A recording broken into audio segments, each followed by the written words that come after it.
Nous sommes très heureux et très bénis de nous retrouver encore au travers de cette émission. Désormais, tu seras pêcheur d'hommes.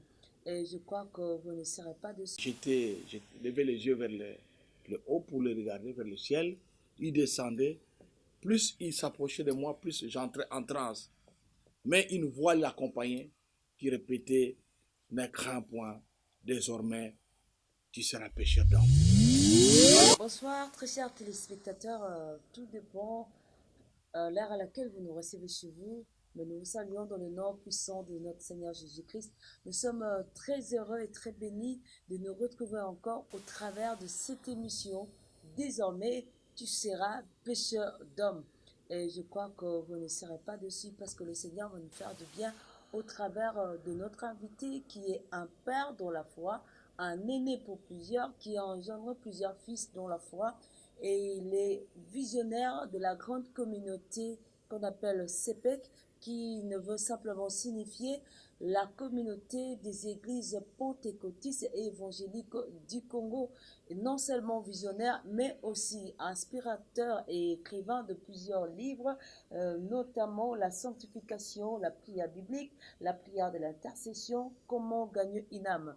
Et il poursuivit encore jusqu'à être un initiateur de l'école biblique de Tyrannus. C'est l'homme de Dieu, l'évêque Tchassa Congo Pruno. C'est avec lui que nous aurons apporté débat autour de cette émission. Désormais, tu seras pêcheur d'hommes. Salut papa. Salut maman. Comment vous allez? Je vais bien. Comment se comporte CEPEC? Très bien, par la grâce de Dieu. Et comment se comporte l'école de Tyrannus? L'école va de mieux en mieux, d'année en année, depuis son commencement jusqu'à ce jour. Que Dieu soit loué. Nous sommes très ravis. C'est notre invité spécial et c'est une émission propre à la communauté CEPEC. Tu seras désormais, tu seras pêcheur d'hommes. Évêque Pino Tchassa, vous avez un parcours avec le Seigneur. Et comment s'est passé votre appel pour que vous donniez votre vie au Seigneur? Merci beaucoup, ma soeur. C'est une question très pertinente à laquelle nous devons absolument d'abord résoudre avant de parler de l'église ou de l'école. Parce que tout a une origine. Je m'appelle Bruno Tsassa Congo, né d'une famille catholique. J'étais appelé à l'âge de 20 ans, alors étudiant au campus de Kinshasa. Dans ma chambre à coucher, c'était homme 30, de la manière qui suit. Profondément endormi, j'ai eu une vision nocturne. Je vis le ciel s'ouvrir grandement et un homme vêtu tout blanc descendu des cieux dans ma direction. Et il était accompagné d'une lueur que je ne savais pas distinguer tellement ça frappait sur moi. J'ai levé les yeux vers le haut pour le regarder vers le ciel.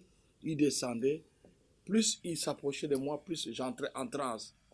Mais une voix l'accompagnait qui répétait: ne crains point, désormais tu seras pêcheur d'hommes.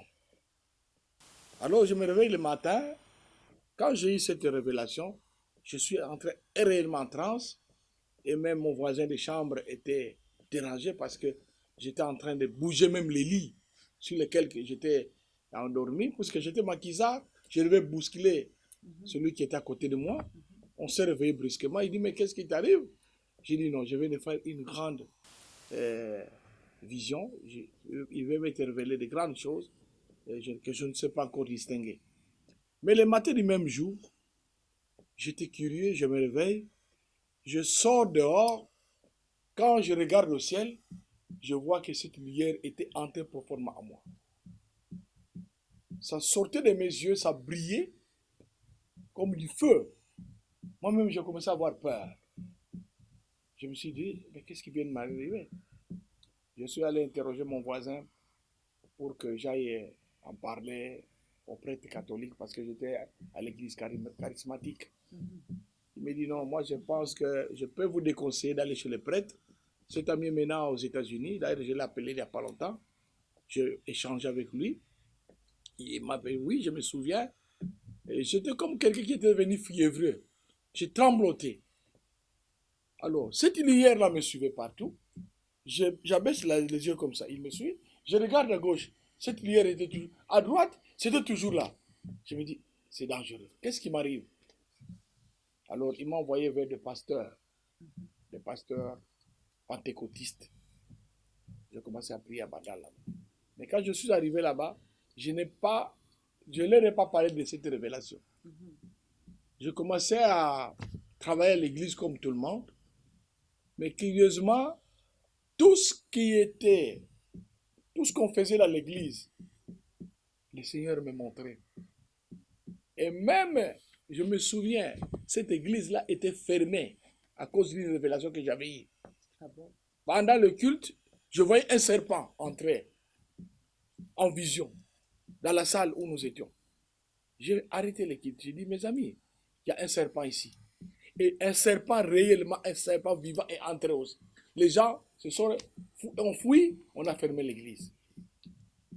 Dieu m'a révélé beaucoup de choses. Je me souviens un jour, parce que j'ai été dans l'école nationale des finances, mes amis de l'école des finances qui peuvent suivre ces éléments peuvent l'attester. Mon professeur entre pour venir poser son examen. Je lui dis, vous avez 6 questions, monsieur. Voici la première, la deuxième, jusqu'à la 6e question. Alors il me dit, mais est-ce qu'il y a la magie ici? On peut m'apprêter un peu de magie? J'ai dit, Dieu m'a révélé ça là.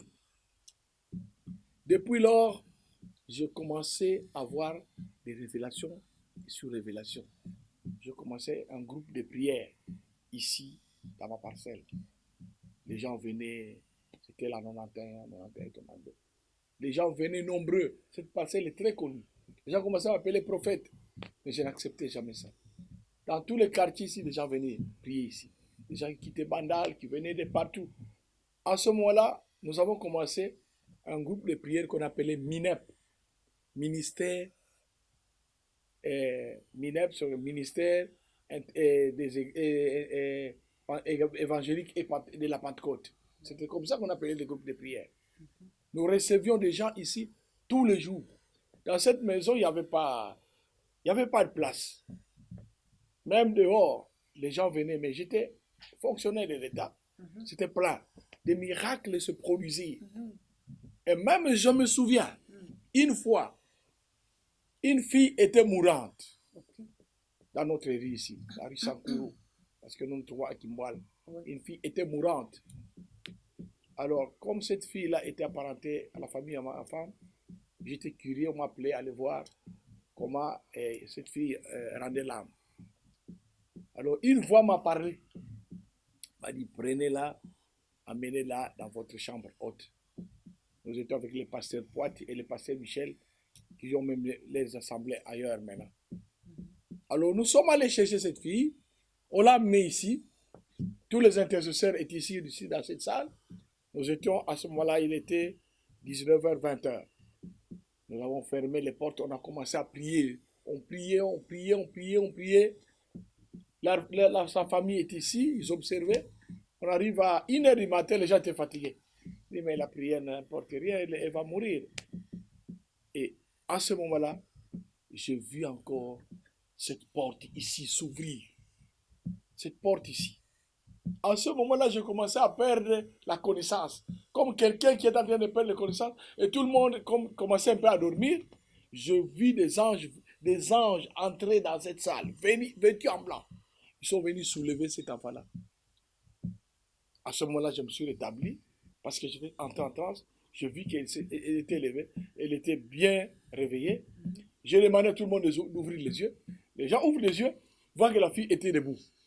On me dit, oh, il y a de la magie. J'ai dit non, je ne connais rien de la magie. Ma mère est encore vivante, a appelé mon épouse en chambre pour lui poser la question. Est-ce que ton mari n'a pas été allé toucher quelque part? Est-ce que dans votre chambre, il n'y a pas de histoires? Il n'y a rien. Il n'y a rien. Voilà comment le ministère a commencé à s'implanter ici, dans mon quartier à Kimwal. Les gens commençaient à parler de moi, partout. Toujours dans l'assemblée MINEP, nous avons eu une veillée de prière ici. Pendant que nous étions en veillée de prière, il y a un enfant sorcier qui venait participer à la veillée. ici, dans la veillée. Un enfant sorcier. Alors, pendant que nous chantons, nous prions, le Seigneur me montre l'enfant qui était là dans sa tenue de sorcellerie. Alors, je demande à l'Assemblée, je voudrais d'abord connaître tous ces enfants que vous avez amenés ici. Qui a amené, chacun prend son enfant à main pour que je connaisse cet enfant qu'on vient de me montrer qui est entré ici, qui a une mission ici, je veux le connaître. Je suis allé tomber sur un enfant. Je demande à cet enfant. Il était un peu délabré comme ça. Mais toi, tu es arrivé ici comment? Il commençait à trembler. Il dit, je suis envoyé par les sorciers du quartier. J'ai une mission. La mission, c'est que cette assemblée est en train de déranger le quartier. Alors, nous voulons venir tuer un de tes enfants. Et quand l'enfant va mourir, l'église va se dissoudre. Les gens vont partir. Alors, ils avaient déjà pris les caleçons de ma fille Ange, qui est maintenant mariée aux États-Unis. Ma fille Ange. Ils avaient pris son caleçon. Pourquoi? Parce que nous avons laissé les caleçons dehors. C'est pourquoi il est dangereux pour les mamans d'exposer les habits de vos enfants. Parce que le diable utilise ça. Ils avaient pris les caleçons, ils avaient mené ça sur la rivière Mbiza. C'est là que les autres sorciers l'attendaient. Sur la rivière Mbiza. Nous ne le savions pas. Alors, quand ils ont essayé de retirer son esprit, comme l'esprit ne venait pas, c'est pourquoi on avait envoyé cet enfant. On dit, toi, tu vas participer à leur veillée de prière, parce qu'on savait qu'il y aurait veillé ici. Et pendant que toi, tu es en train de tirer l'image de cet enfant, tu vas nous envoyer ça ici. Et quand tu es venu chercher l'image, moi, le Seigneur m'a montré qu'il y a un corps étranger, je l'ai attrapé. Il a tout décrit, il nous a dit pourquoi il est là. Eh bien, on avait même appelé, on était venu filmer ça ici. Malheureusement, il y a très longtemps, je n'ai pas gardé toutes ces images. Et c'était tout le quartier qui était venu ici, qui en parlait. Merci papa, c'est Voilà. profond, c'est un parcours puissant avec le Seigneur. Okay. Et comment vous en êtes maintenant parvenu au ministère fait à la communauté CEPEC? Parce que vous avez commencé avec l'UNEP, vous avez fréquenté sur d'autres églises, mais qu'est-ce qui est arrivé pour qu'aujourd'hui vous soyez visionnaire vous-même d'une si grande communauté? Merci beaucoup, ma fille. Comme l'église et l'assemblée grandissait, nous étions avec le pasteur Poiti, nous avons été sollicités à nous intégrer à une grande église. C'est la plus grosse erreur que j'ai commise. On est allé s'intégrer à l'église luthérienne. On a mis la confusion dans la vision. Et là, on arrive, comme on avait vu que j'avais le don, on ne faisait que me nommer. Président provincial, président ceci, président ceci. Donc j'étais là comme un petit évêque là, chez les protestants. D'ailleurs, on voulait me transférer même en Europe. Wow. Pour aller faire le travail parce qu'il y avait le témoignage. L'église en Europe, on dit que nous avons un homme de Dieu dans notre église qui est puissant dans le travail de Dieu. On avait même préparé une place pour moi là où il y a à Belgique, là où je devais être pasteur. Mais quelque chose me disait non, tu ne peux pas partir. Tu as une mission que je t'ai donnée. Et je ne suis pas parti. C'est là où j'ai trouvé le pasteur Zoris, dans cette église. Et c'est là que vient le pasteur qui est Matadi, le pasteur Bernard. Ce sont des gens que j'ai consacrés dans cette église. J'ai compris que ma vision, je suis rentré ici. C'est alors que j'ai pris conscience que je devais commencer. Mais pour commencer l'assemblée, je devais passer par la formation. Et la formation est venue quand? Pendant que j'étais Matadi en mutation. C'est là que j'ai rencontré le docteur Sonny Mukwege Emmanuel, qui est actuellement aux États-Unis. S'il suit cet élément, il va dire vraiment Bruno Tsassa fut mon étudiant à Matadi. Et cet homme de Dieu, dans les enseignements qu'il m'a donnés, et les autres professeurs m'ont permis de découvrir mon ministère.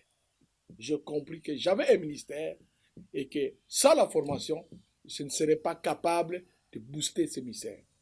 De retour sur ce plateau, notre pasteur ou le Vectiasa disait à propos de la formation. Mais nous voulons un peu avoir une idée claire sur la formation. Pourquoi l'évêque avez-vous des réticences lorsque vous avez eu une opportunité sur le plateau d'aller travailler en Europe, comme beaucoup de pasteurs l'ont vu, mais vous avez refusé. Qu'est-ce qui vous a retenu? Bien, c'est une très bonne question. Vous savez que j'avais une révélation de gagner les âmes, mais je me retrouvais dans l'église protestante, surtout dans l'église luthérienne. Alors j'ai compris que, je m'excuse, que j'étais en train de m'écarter de la vision que Dieu m'avait donnée. C'est pourquoi volontiers, j'ai dit aux autorités de l'église que je ne saurais pas répondre à cette invitation. Bien que sur le plan matériel, j'allais être béni, parce qu'il m'avait été promis, que mes enfants allaient être dans les grandes universités des églises luthériennes, et même aux États-Unis, et que moi-même j'avais 12 000 euros comme salaire mensuel. Et j'ai dit non, je ne peux pas aller à l'encontre de ce que Dieu m'a dit. Donc j'ai voulu rentrer au lieu où Dieu m'a envoyé, où j'avais déjà commencé une œuvre, hein, pour que je puisse parachever. C'est ce qui m'a amené à refuser. Ça a amené l'étonnement de tout le monde. Jusqu'aujourd'hui, nous n'avons jamais compris un pasteur à qui nous voulons donner de bonnes choses, mais il les refuse. Voilà. Et maintenant, pourquoi actuellement nous avons vu aussi des hommes de Dieu en recevant la vision et aussitôt et devant les opportunités, ils oublient que Dieu avait parlé. Et qu'est-ce qui fait qu'ils soient un peu égarés, qu'ils ne puissent pas conserver la conformité des choses de Dieu comme vous l'avez fait? Ben, vous savez que lorsque vous n'êtes pas suffisamment en communion avec Dieu, il est très, très probable, facile de perdre la vision. Je peux donner le cas d'Abraham. Abraham a failli perdre la révélation de Dieu en allant en Égypte lorsqu'il y avait la famine dans le pays où Dieu l'a envoyé. Et qu'est-ce qui est arrivé? En arrivant là-bas, il a totalement sacrifié sa femme. Parce qu'il avait besoin de biens. Alors, il a dit que c'était sa soeur. Et vous connaissez l'histoire. Hein? Qu'est-ce qui est arrivé? Hein? Sa femme était mise à la disposition de qui ça? Des Égyptiens. Hein? Il a fallu laisser sa femme là-bas. Hein? Et alors, il a fallu que Dieu aille se montrer auprès du pharaon pour dire que je te remets ta femme. Hein? Pourquoi? C'est parce que il avait une autre pensée sur sa façon de vivre. Il y avait un problème de famille. Il devait résoudre. Il est allé en Égypte. Et là, il a failli y laisser sa femme. Vous connaissez l'histoire. La conséquence, il est rentré avec une servante. Et sa servante a amené des problèmes dans la vie. Donc c'est pour dire que quand nous avons reçu la vision, nous devons beaucoup prier, nous devons être attachés à la vision, entendre la parole de Dieu, demander ce que Dieu veut, hein, ne pas être distrait par le monde. Parce que plusieurs fois, j'ai failli moi aussi entrer dans telle église, faire telle chose, hein, parce qu'à un moment, je voulais aller à la Selpa. C'est comme ça que j'avais implanté la Selpa ici, qui est maintenant ici à côté, qui est à Matadi. Je voulais aller dans des grandes églises. À un moment, je voulais aller ici, à gauche. Mais le Saint-Esprit me disait, tu as un travail. Tu dois asseoir ton ministère. Et chaque fois qu'il me renouvelait cela, et je pense que c'est la raison pour laquelle je devais tomber malade. En 2014 ici, j'ai fait la paralysie totale. J'ai fait l'AVC. Dans cette maison, pendant qu'il y avait la cellule de prière ici, je sors de la prière matinale, j'entre ici à la maison, je sentais mes membres s'affaiblir, je suis tombé dans ma chambre, la femme est venue constater que j'étais mourant, on m'a pris, on m'a mis en Galema. J'arrive là-bas, en Galema, on me met en urgence, on commençait à intervenir. Et à un moment, je dors, Dieu vient encore se révéler à moi. Une nouvelle révélation. Ouais. Comment il s'est révélé à moi à l'hôpital? Ça, c'est très important. Amen. Je dors, j'entends une voix qui me dit, va prier pour ton voisin, qui était paralysé comme moi. Moi, j'ai dit, mec, je suis en train de murmurer, mais je suis malade. Mais je suis malade. Madame se réveille et me dit, papa, qu'est-ce qui se passe? On me demande de prier pour mon voisin. Ah, madame dit, mais c'est Dieu qui vous demande de prier pour. Tu vas prier avec quelle voix? Comment tu vas prier? J'ai dit non. Donc, vous n'avez même pas la possibilité de parler. J'ai balbutié. Je ne pouvais pas parler. J'ai dit à mon épouse, à la grande sœur à mon épouse, Maman Léonie, prenez-moi en main, je dois accomplir la voie de Dieu. On m'apporte sur le lit du voisin. Je pose mes mains sur lui. Quand j'ai commencé à prier, la voix s'ouvre. C'est curieux. J'ai commencé à parler en langue. Vraiment. Quand je parle en langue, eh bien, une forte force est descendue sur moi. Je commençais à secouer les malades, moi-même malade. Les médecins ont dit, papa, ça c'est un scandale. Ni jamais vu. Toi, paralysé, tu viens prier pour un paralysé. Où tu m'amènes? Maman, il dit à mon épouse, tu peux signer une note. Si ton mari meurt, tu seras seul le responsable, pas moi les médecins. Vraiment. Et je te demande pas, monsieur, tu rentres dans ton lit. Je lui dis, monsieur le médecin, je m'excuse, je voudrais terminer ce que Dieu m'a dit. Quel Dieu qui te parle, papa? Quelles églises d'aujourd'hui? C'est quelle... J'ai dit, j'ai entendu la voix de Dieu. Dès que j'ai terminé, on m'a ramené au lit, je suis allé dormir. C'est alors que je verrai dans le songe, j'étais en train de transporter mon cercueil à main. Je voulais déposer ça dans un lieu pour que j'entre dedans. C'est là où nous comprenons que quand nous mourons, c'est nous-mêmes qui transportons nos cercueils. Moi, j'ai transporté mon cercueil, il y avait un trou, je voulais entrer dans le cercueil, 2 femmes sont venues. Ils ont commencé à me disputer. Ça, ce n'est pas ta place. Allez, quitte ici. Moi, j'ai dit, c'est ma place, je voulais entrer. Non, on s'est bousculé. Quand ils m'ont bousculé, je me suis réveillé. Ah, j'ai dit, maman, je viens de rêver que j'avais un cercueil humain. Je me disputais des places avec 2 mamans ici. Ils m'ont bousculé et j'ai cédé. Je suis rentré. Madame, gloire à Dieu. Le matin, on se réveille. Moi et mon voisin, on commençait à faire les pas. Ah bon. On commençait à faire les pas, les kinés, par nous-mêmes. Le médecin vient nous trouver, ça commence à aller. Il dit, qu'est-ce qui se passe? Alors, il me dit, tu vas essayer un peu dehors? On va sortir à dehors. J'ai fait l'aller et le retour. Ouais. Mon voisin là-bas, aller et retour. Okay. Eh bien, 2 jours après, nous sortons de l'hôpital. Wow, nous avons laissé un témoignage là, au Rome 6. Les médecins ont dit, mais ça c'est une guérison spirituelle. Voilà comment. Alors, comme je devais encore faire le kiné, parce que la bouche était encore là, paralysée, le bras ici ne pouvait pas pour écrire, le bras la même chose, je suis venu continuer le kiné ici à la maison. Ici c'était, je mis une natte ici. Une dame venait ici pour faire le kiné chaque jour. Et c'est là où je recevrai une maman de notre église que vous connaissez, maman Florence, elle est là, elle peut même témoigner. Elle est venue un matin pour dire, pasteur, je venais de rêver. Il y avait une équipe d'anges qui sont venus dans cette maison. Ils ont coupé ta tête. Ils ont mis sur une table de chirurgie chirurgicale. Ils ont fait sortir le cerveau que tu avais.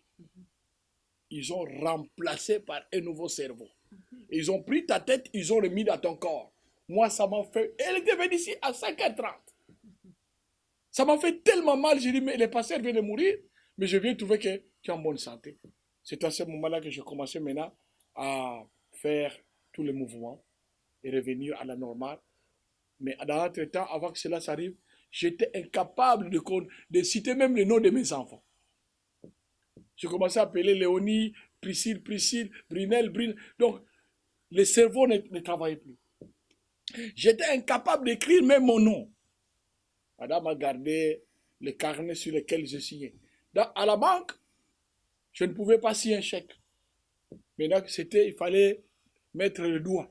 Il fallait apposer le doigt Si je fais un chèque, on ne reçoit pas parce que je n'avais plus de signature. Tout ça, c'est Dieu qui m'a remis dans ces états. Et j'ai compris que je dois me mettre au travail. Parce que je commençais à me dire, est-ce que c'est parce que je suis allé à gauche, parce que je suis allé à droite, que Dieu m'a puni, qui m'a rendu malade? Mais je commençais à croire qu'il y avait une cause. C'est pourquoi vous me voyez, j'ai cette rigueur dans mon ministère. J'ai compris pourquoi Moïse n'est pas entré à la terre promise. Pourquoi? Parce qu'il a été appelé. Mais il y avait un lien de colère sur lui. Ce lien de colère a fait qu'il a commis des erreurs du ministère. Vous savez, quand il a lâché la table, il a fait casser des histoires-là qui étaient prédestinées à Dieu. Et comment il est allé taper 2 fois sur le rocher alors qu'il était demandé de taper sur une fois? Dieu lui dit, tu n'entres pas. Donc, les erreurs que nous pouvons connaître dans le ministère peuvent avoir des conséquences sur la fin de notre travail. C'est ça qui m'a donné le sérieux. Depuis que je suis sorti de la maladie, je me suis dit, j'ai une charge. Et cette charge, c'est celle que je porte jusqu'aujourd'hui. Le peu d'argent que Dieu me donne, je ne peux pas gaspiller ça pour autre chose. Je dois mettre ça dans l'œuvre de Dieu. Pour qu'il soit avec moi. Et je continue à prêcher, à gagner les âmes. Merci. Comme nous sommes pratiquement à la fin, nos salutations le plus fraternelles à toute la communauté CEPEC, ici à Kinshasa, particulièrement à la paroisse Cité des Témoignages, l'église mère, à Matadi chez le pasteur Bernard, au Kananga, au Canada, partout dans le monde entier. Vraiment, nous sommes de cœur avec vous et ne manquez pas à nous écrire au travers de notre site actualité24.net, sur YouTube actualité24.tv. Alors, nous ne manquerons pas de répondre à toutes vos préoccupations et nous allons afficher le numéro de l'homme de Dieu.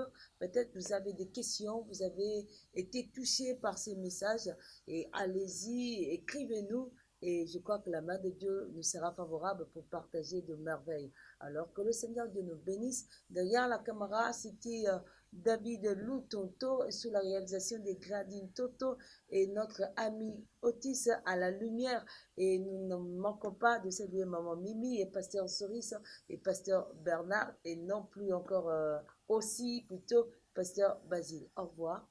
Que Dieu vous bénisse. Amen. Wow.